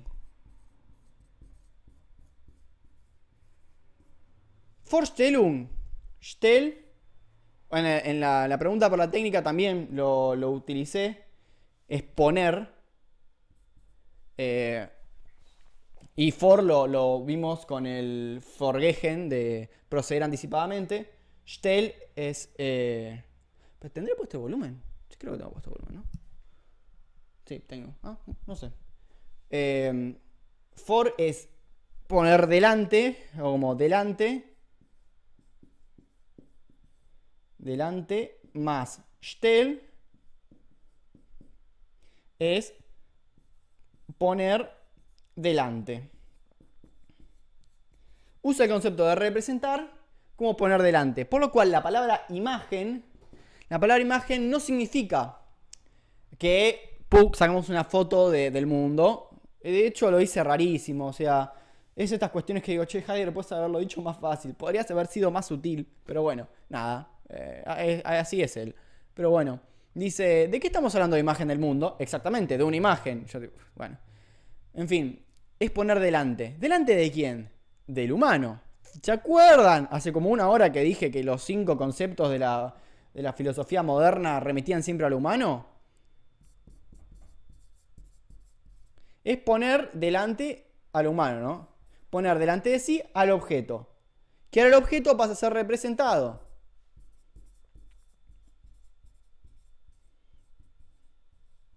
Ahora, acá cuando hablo del método, ¿no? No me acuerdo si lo hice adelante, atrás, dónde, pero me parece que para entender la representación vamos a hablar del método que tiene la psicología cientificista. No sé si solamente ella, pero me parece que en psicología se ve bastante bien cómo el método, ¿sí?, es un representar y poner delante del humano. Como sabrán, si suponemos que la psicología es estudiar la mente no se puede. No, ¿dónde está la mente? ¿No? A Freud le criticaba mucho eso. Che, bueno, ¿dónde está el aparato psíquico que vos señalás? Y la psicología también, si quiere ser cientificista en los términos físicos, más allá de que para Heidegger esto implica perder rigurosidad, implica parecerse a algo distinto a lo que esencialmente debería ser, por así decirlo, implica, bueno, a ver cómo hacemos para que se mida. Y dice, mediante el método... qué feo que lo escribí. Mediante el método se hace esta representación. Hay una palabra que no lo usa Heidegger, pero me interesa trabajar, que es la operacionalización. Operacionalización.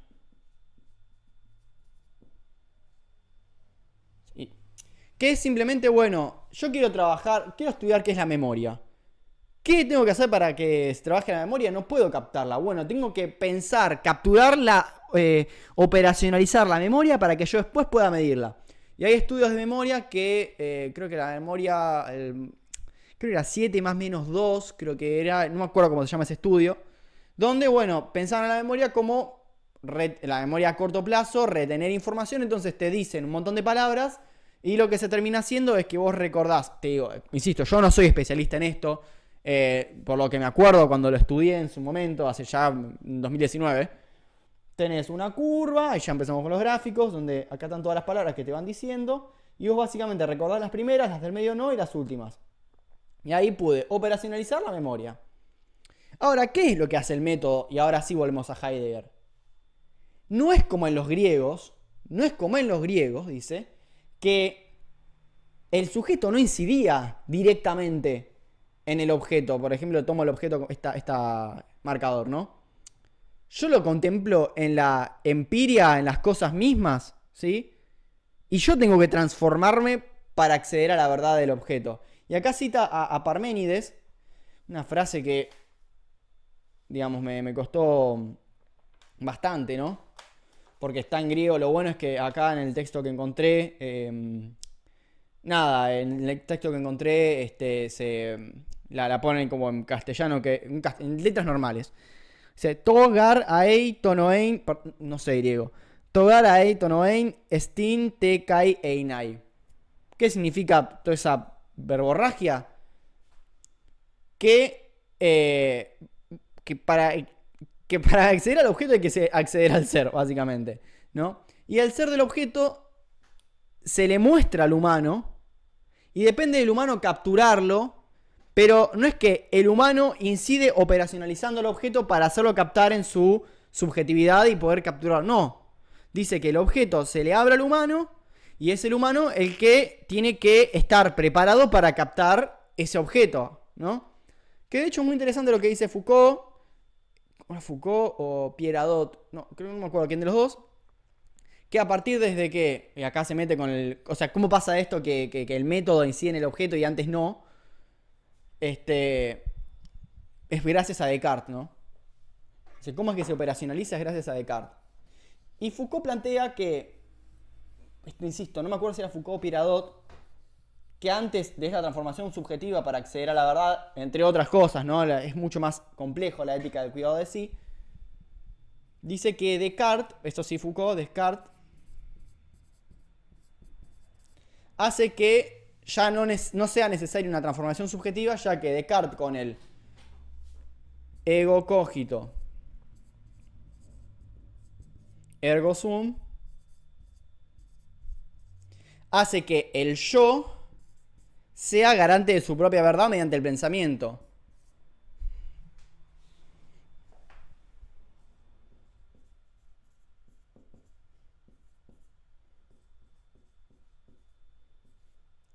Con el pensamiento.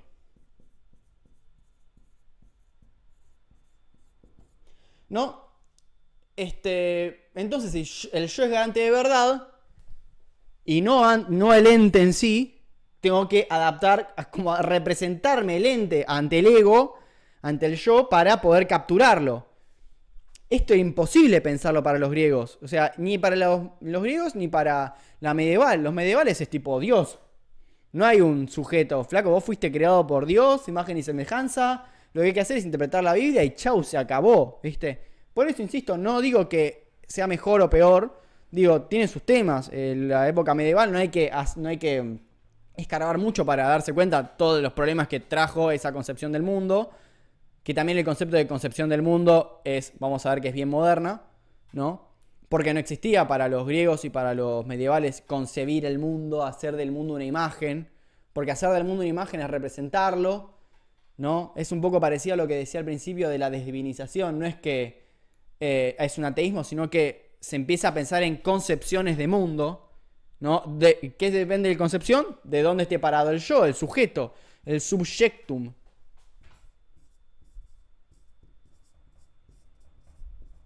El subjectum, ¿no? Depende de dónde esté ubicado el subjectum, se puede representar al mundo. Entonces, si yo me ubico un subjectum, por así decirlo, desde el punto de vista católico, el mundo es esto. Me lo puedo representar de esta manera. Si el subjectum lo ubico así, lo represento de tal, por lo cual depende del punto de vista donde se ubica el sujeto, ya que es el garante de verdad. Ahora, dice Heidegger, para volver a decir, esto no tiene nada que ver con los griegos, va el concepto de hipokeimenon, que dice, usualmente se suele traducir a subjectum como hipokeimenon. Perdón, no me acuerdo. Esperen que ya les digo cómo se escribía. Vorstellung. Bueno, lo voy a escribir. Acá está. Hipokeimenon.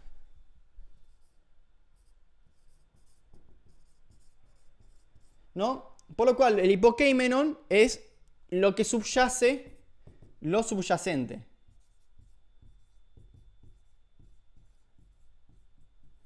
Que no es el humano, el yo, sino que es lo que subyace en el ente. Volvamos a la mayéutica. ¿Por qué para mí pensar que el diálogo socrático no es algo propio de Sócrates? O sea, no es algo propio de... O sea, el modo de concebir el diálogo socrático en las terapias basadas en la evidencia, por lo que interpreto, es hacerle preguntas al paciente para que, contrastando con una evidencia que estaba por fuera, de mostrarle que estaba sesgando racionalmente, o sea, está teniendo sesgos cognitivos, le llaman, y bueno, estos sesgos cognitivos hacen que distorsione la realidad, ¿no? Por lo cual también se está pensando de que depende de una posición subjectum de sesgar, ¿no? Depende de la posición donde esté ubicado o no. Como te ubicas acá, está sesgando, por lo cual está ubicado más en un plano cartesiano que un hipokeimenon. Porque lo subyacente no es el hombre, el ego, el yo. Lo subyacente, como digo, el ente se te abre. Y vos tenés que hacer una transformación subjetiva para acceder a la verdad del ente. No es que puede ser representado, ¿no? Por lo cual, a mí me parece, espero haberlo explicado bien, que el diálogo socrático en las terapias basadas en la evidencia no es socrático. Puede funcionar, no digo que no, solamente no le pongan socrático. O sea, porque me parece que hay una mala interpretación ahí, me parece. Pueden discutírmelo, todo oídos, todo vista, porque los voy a leer, ¿no? Y también, bueno, vemos que esto de ubicarse, esta episteme no es la ciencia, ya lo dije, lo machaqué un montón.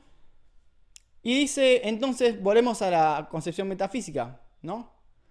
Representar. Por lo cual, la verdad, ¿sí? La verdad va a estar puesta. Borré Forstellum, qué mal. Ya hablamos de Descartes, del subjectum, ¿no? Del punto de vista humano, va a ser el objeto o lo ente, va a ser una representación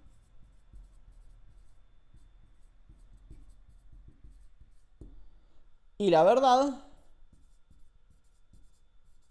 va a ser que la representación sea exacta. Exactamente el rasgo de la naturaleza.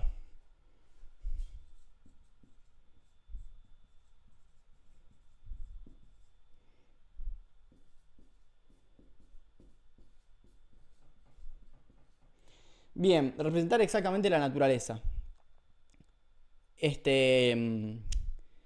Por lo cual, mientras más exacto se represente la naturaleza, más se concibe a la verdad en términos de la metafísica y más se genera una noción de subjectum.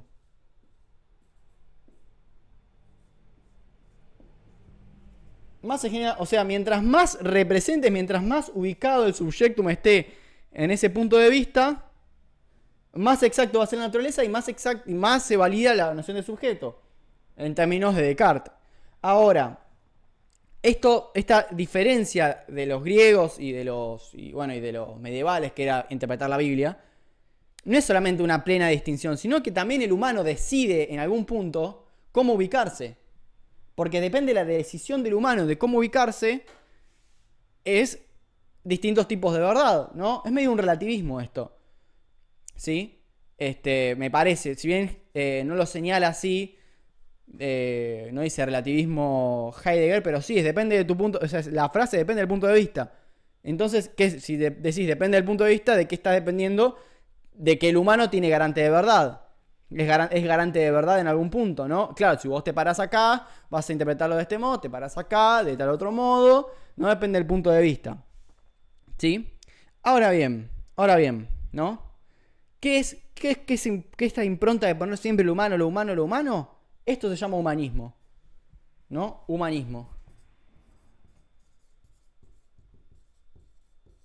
El humanismo, como había dicho en la clase sobre Sartre, es una concepción que se piensa del humano que es mejor que todo, digamos, lo habla en términos de liberación Heidegger, dice que hubo un punto que el subjectum te libera, porque si pones que la verdad está adentro de uno, por decir que la verdad depende del pensar, te libera de las ataduras de Dios, te libera de las ataduras de la naturaleza.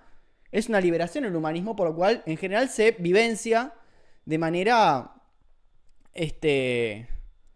como un progreso, como algo bueno. De hecho, el siglo de las luces se caracteriza por eso, por la noción de progreso, de humanismo, de cómo, bueno, ahora tenemos la herramienta de la estadística. Esto lo trabajé también en Byung-Chul Han. Tenemos la herramienta de la estadística, que esto nos va a permitir acceder a la verdad del humano, qué sé yo. Pero digamos que tuviste que hacer, fíjense todo el recorrido que tuvo que hacer el humano para poder llegar a esto. En este punto dice Heidegger, no es algo progreso. No hay ningún tipo de progreso. Es simplemente cambiaste de visión y encima vos decidís la visión. Porque también es una cuestión que pasa en las ciencias, o por lo menos en psicología, que intentan, mediante el método científico y demás, evadir la dimensión de lo humano. Mejor dicho, evadir el sujeto. Se lo piensan como un sesgo, ¿no? Entonces no hay que sesgar la investigación. Por eso tenemos métodos como la aleatorización, el doble ciego. Con el doble ciego tengo un pensamiento, insisto, no conozco el tema, pueden dejármelo en los comentarios. ¿Quién es el que ve entonces? Si es el doble ciego. ¿Quién ve entonces?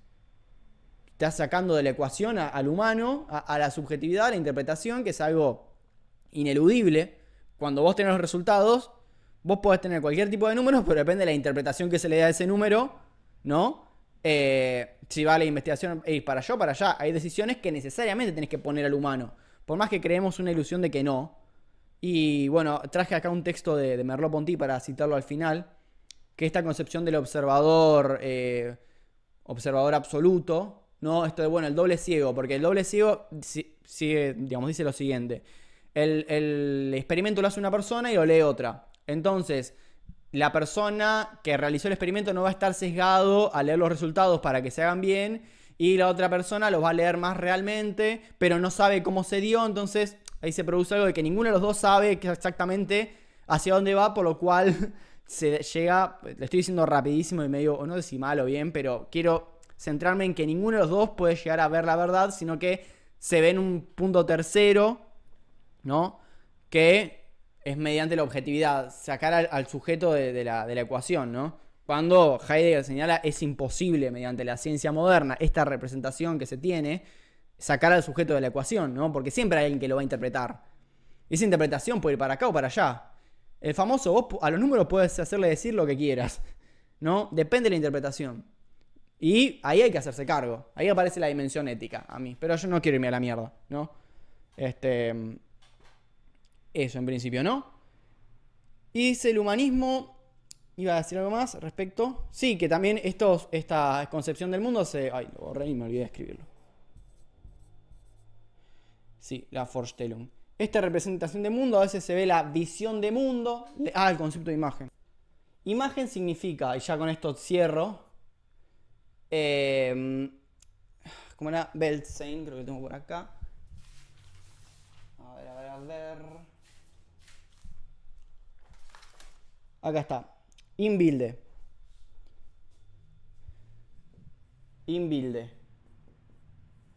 Que significa, como dije, estar dentro de la imagen, porque el sujeto se introduce en la imagen, pero también significa estar al tanto.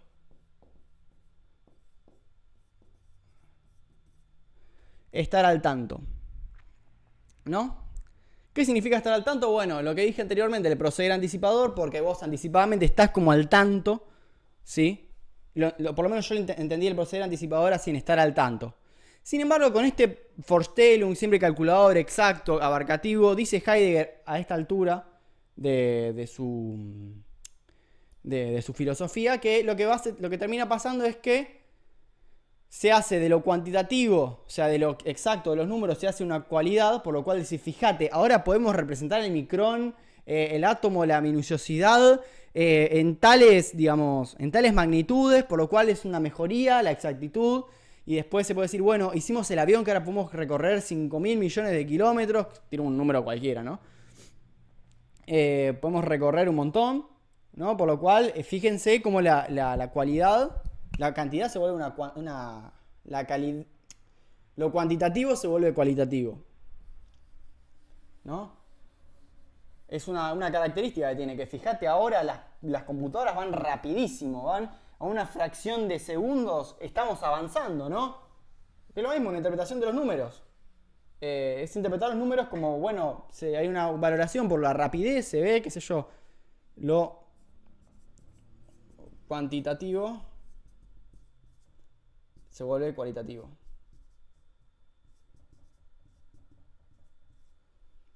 ¿No? Hay una dimensión ahí, una valoración de una rapidez que aparentemente que se hace preferente. Pero esta suerte de lo que también un poco lo señalaba en la pregunta por la técnica, que hacer de lo cuantitativo algo cualitativo, ojo, porque justamente es perder la dimensión del sujeto. Es como decir, bueno, pero tenemos estudios que dicen que el 50% de los pacientes o de la reacción bla bla bla hace que sí, y bueno, depende de la interpretación que vos hagas de eso, ¿no? Me parece en ese punto que a veces lo cuantitativo sobreponerlo por lo cualitativo es también evadir un poco la interpretación que se hace de esa cantidad. Por ejemplo, en el ejemplo del avión se me parece bastante más fácil, ¿no? En el ejemplo del avión se me hace más fácil porque vos decís, qué bueno que ahora podemos recorrer 5.000 millones de distancias. Y sí, o sea, es una dimensión de decir, ok, pero se ve que la velocidad es algo valioso, por lo cual si es algo valioso, nada, decís que es mejor, ¿no? ¿Qué sé yo?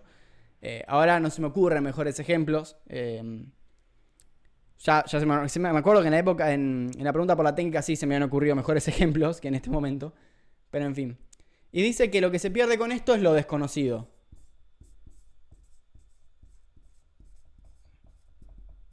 Se pierde lo desconocido. ¿Qué es lo desconocido? Lo que no puede ser calculado.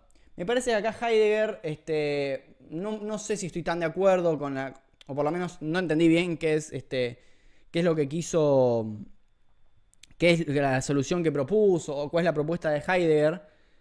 Porque dice que solamente se puede acceder a lo desconocido, habla de la grandeza, dice que la grandeza de los hechos se perciben como algo desconocido, ¿no? Que se está vedado. Realmente no entendí bien. La propuesta es como meditar y ponerse, como alejarse un poco de la modernidad y ponerse a meditar sobre el ente. Entiendo que es algo así. Está hacia el final del texto. Y después cita un poema de Hölderlin, que Heidegger era ultra fan de Hölderlin, que lo voy a poner acá en pantalla.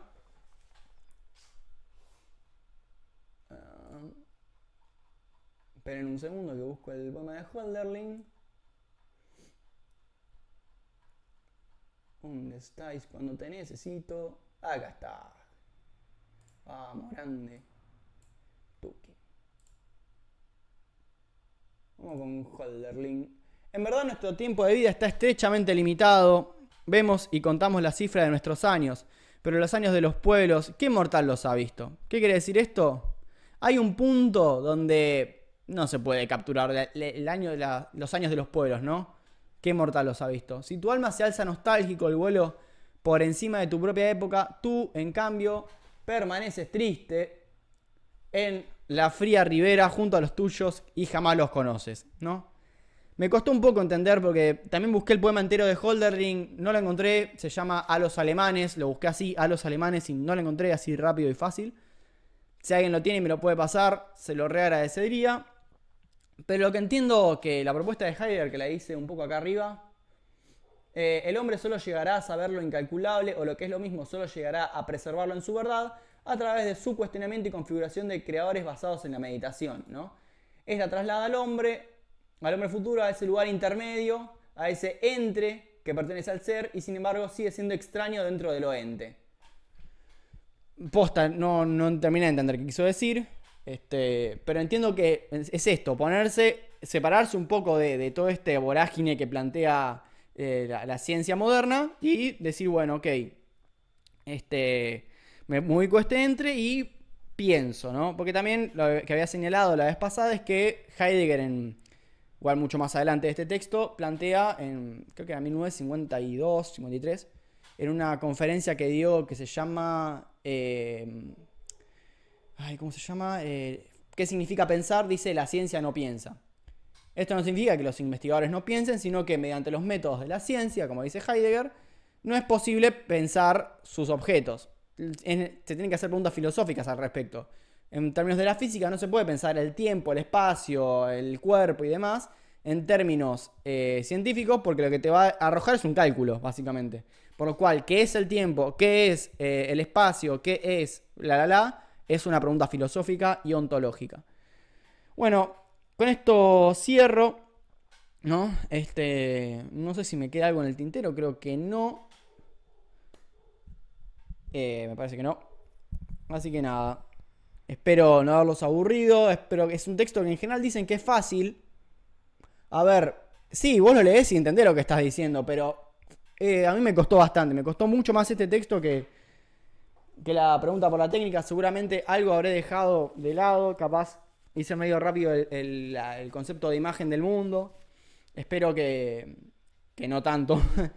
Me parece que me parecía más rico señalar la postura de los investigadores o bueno, esta presunción de progreso, ¿no? Son preguntas que me circundan bastante, ¿no? Lo cuantitativo como una cualidad, ¿no? Sobre la rigurosidad, todos esos conceptos a mí me interesan trabajarlos. También para pensar, bueno, se puede extender un poco más esto, ¿no? Bueno, no quiero irme a divagar mucho más, pero lo cuantitativo es una cualidad. Bueno, el Instagram. Hay muchos memes al respecto de el que tiene más seguidores es más popular, mejor, por lo cual se hace de una cantidad o cualitativo. Bueno, bien, se me ocurrió un ejemplo bueno.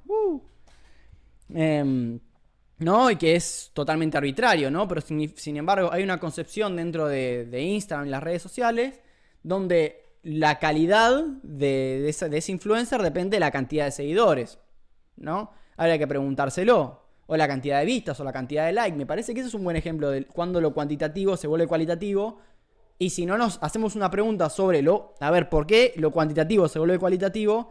Si no nos hacemos una pregunta al respecto, obviamos nuestra dimensión de sujeto. Porque la dimensión de sujeto, digamos, nos pone, dice, bueno, es ponerse a decir, bueno, yo estoy interpretando esto de este modo. Y darse cuenta que puede haber otras interpretaciones, ¿no? Es un poco también invitar a pensar, son estos textos.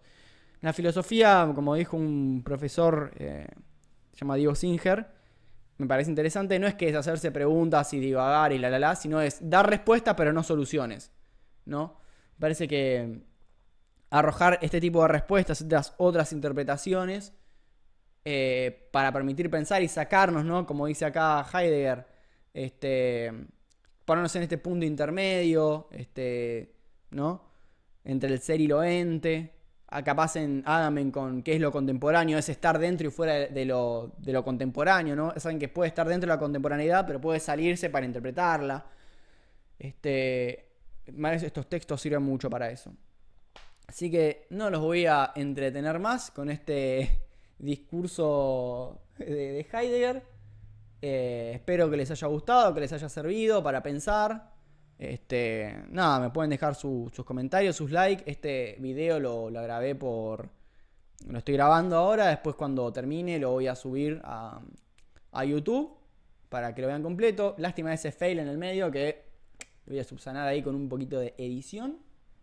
Pero por suerte no fue tan terrible. Espero, ¿no? No sé qué más decir. Un abrazo grande, espero que les hayan gustado, que les haya servido. Y si tienen alguna queja, inquietud, no, Lucho, la verdad que la psicología basada en la evidencia es lo mejor que hay. Me lo pueden dejar, está todo bien, yo no me voy a poner a pelear con nadie, no es mi idea. Mi idea es medio pinchar ahí, problematizar, ¿viste? Y abrir un poco el debate, ¿no? Que me parece que eso siempre es bienvenido. Les mando un abrazo grande y espero que pasen un lindo fin de semana. Voy a ir cortando la grabación acá por Instagram. Finalizar video. La acordamos por